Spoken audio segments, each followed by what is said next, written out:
Pemirsa, Anda kembali dalam Sekilas Jawa Timur bersama saya, Septiana Eka. Sebuah kios Pertamini di Desa Sukosari Lor, Kecamatan Sukosari, Kabupaten Bondowoso, Jawa Timur terbakar pada Senin 15 Juni 2026. Insiden tersebut tak hanya menghanguskan seluruh peralatan POM mini, tetapi juga menyebabkan 3 pekerja mengalami luka bakar dan harus menjalani perawatan di Puskesmas Sukosari. Kapolsek Sukosari AKP Ahmad Purwanto mengatakan seluruh korban telah mendapatkan penanganan medis. Ketiganya mengalami luka saat berupaya menyelamatkan diri dari kobaran api. Ahmad menjelaskan, kebakaran diduga bermula saat petugas hendak menghidupkan mesin dispenser pompa bahan bakar. Saat itu terjadi korsleting listrik pada mesin yang memunculkan percikan api hingga memicu kebakaran. Berdasarkan keterangan korban, Pertamini tersebut menjual bahan bakar minyak jenis Pertamax dan solar. Sebelum kejadian, stok BBM di lokasi diketahui sudah menipis dan belum dilakukan pengisian ulang. Sementara itu, Kepala Bidang Pemadam Kebakaran Satpol PP Bondowoso, Farah Teddy mengatakan, pihaknya menerima laporan kebakaran sekitar pukul 13:18 waktu Indonesia Barat. Tim pemadam kemudian segera menuju lokasi dan tiba sekitar 15 menit kemudian karena jarak yang cukup jauh dari pusat kota. Setibanya di lokasi, petugas damkar bersama warga serta personil TNI dan Polri bergotong royong memadamkan api. Dalam waktu kurang lebih 20 menit, api berhasil dipadamkan. Akibat kejadian tersebut, tangki penyimpanan BBM, seperangkat alat pompa bensin, serta sebagian atap bangunan Pertamini hangus terbakar. Berdasarkan keterangan pemilik, kerugian material diperkirakan mencapai 10 juta hingga 20 juta rupiah. Seorang warga setempat, Dita, menuturkan bahwa kebakaran sempat disertai 3 kali ledakan yang membuat warga panik dan berlarian menjauh dari lokasi kejadian. Pada saat yang sama, 3 pekerja yang terluka langsung dievakuasi menggunakan sepeda motor ke Puskesmas Sukosari. Setelah ledakan terakhir dan api mulai mereda, warga bersama personil TNI dan Polri berupaya memadamkan api menggunakan peralatan seadanya sebelum armada damkar tiba di lokasi. Berdasarkan informasi yang dihimpun, 3 korban yang mengalami luka-luka adalah Fernando dan Samsul Arifin. Keduanya merupakan warga desa Wonosoko, Kecamatan Tapen, serta Prasetyo, warga desa Sumber Gading, Kecamatan Sumber Weringin. Bapak, berkenaan dengan pemadaman yang dilakukan damkar untuk Pertamini ini seperti apa, Pak? Prosesnya tadi? Prosesnya kita mendapat laporan tadi jam 1:18. Kejadian kebakaran dipastikan jam 1 sekitar lebih 10 menit seperti itu. Sehingga sekitar 15 menit kita sudah sampai di lokasi dan api kami padamkan sampai kepada proses pendinginan seperti itu. Berapa lama, Pak, pemadamannya itu? Kira-kira pemadamannya kurang lebih 20 menit ini. Kurang lebih 20 menit, ya. Oke, Pak, kesulitannya apa tadi, Pak, proses pemadaman? Karena ini kan tangki bensin ya? Iya, kategorinya. tadi kami menggali informasi, kebetulan alhamdulillah tadi untuk stok BBM-nya tadi itu kayaknya sudah mulai menipis. Hanya beberapa liter saja seperti itu.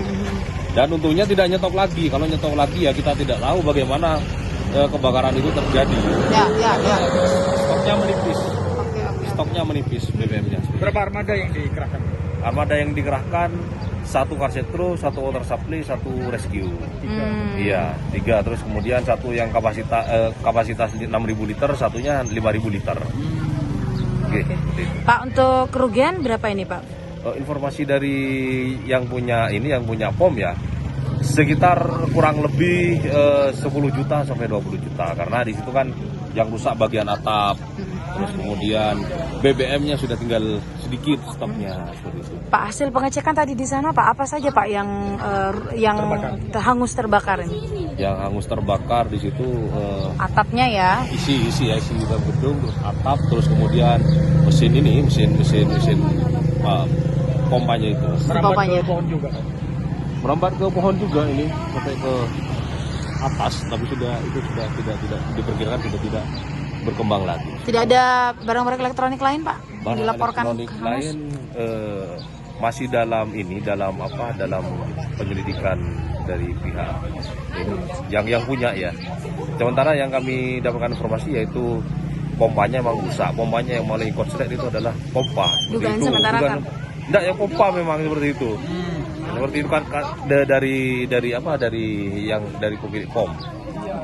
Terima kasih Pak. Yang korban ada 3 dari shift siang yang jaga Pertamina itu warga Wonokusumo, dan alhamdulillah luka ringan hanya karena panas dari kebakaran itu, sehingga ada yang berapa melepuh, ada yang hanya memar karena panas, memerah. Jadi insya Allah tidak lama sembuh. Kalau dugaan sementara penyebab kebakaran sejauh ini apa Bapak? Dugaan sementara awal itu dari petugas Pertamina itu mau menghidupkan mesin dari dap pompa itu untuk ngisi daripada penampung untuk disalurkan pada pembeli. Nah, dari dap itu terjadi konsleting, ada percikan api sehingga timbullah kebakaran. Oke. Bapak, selain 3 korban ini kerugiannya apa saja ya Pak ya? Kalau kerugian hanya yang kebakar itu perkiraan 50 jutaan dari pemilik yang namanya Bapak Tola. Yang mana yang pemilik Pertasop dan Pertamina itu adalah guru SMP 1 Oke. Pak, untuk Pertaminanya tuh dalam kondisi masih ada BBM-nya ya Pak tadi ketika kebakaran? Kayaknya ada. Saya tanyakan pada petugas, ada yang diisi itu kan di Pertamina ada solar sama Pertamax. Di solar sama Pertamax. Yang mana dari solar itu kemarin hari Jumat pengisiannya. Hari Jumat pengisi belum diisi lagi. Nah itu dari sisa pengisian hari Jumat kemarin. Oke. Pak, 3 petugas tadi mengalami luka-luka, apakah mereka berusaha menyelamatkan dari apa yang mungkin Ya, menghindari dari api, setelah itu ditolong oleh termasuk dari petugas ini ada dari Koramil, dari Polsek, termasuk Satpol PP maupun warga. Terus kami berinisiatif untuk memanggil dari pemadam yang mana dari Satpol PP, Satpol PP juga hadir tadi membawa krunya untuk memadamkan kebakaran itu. Kurang lebih 45 menit kebakaran bisa diatasi. Alhamdulillah sekarang sudah selesai aman, tinggal kita proses lidik untuk apa penyebab kebakaran itu. Sementara dari dugaan dari konsleting itu tadi, dari mesin pompa itu, ada waktu akan menghidupkan mesin pompa itu. siap.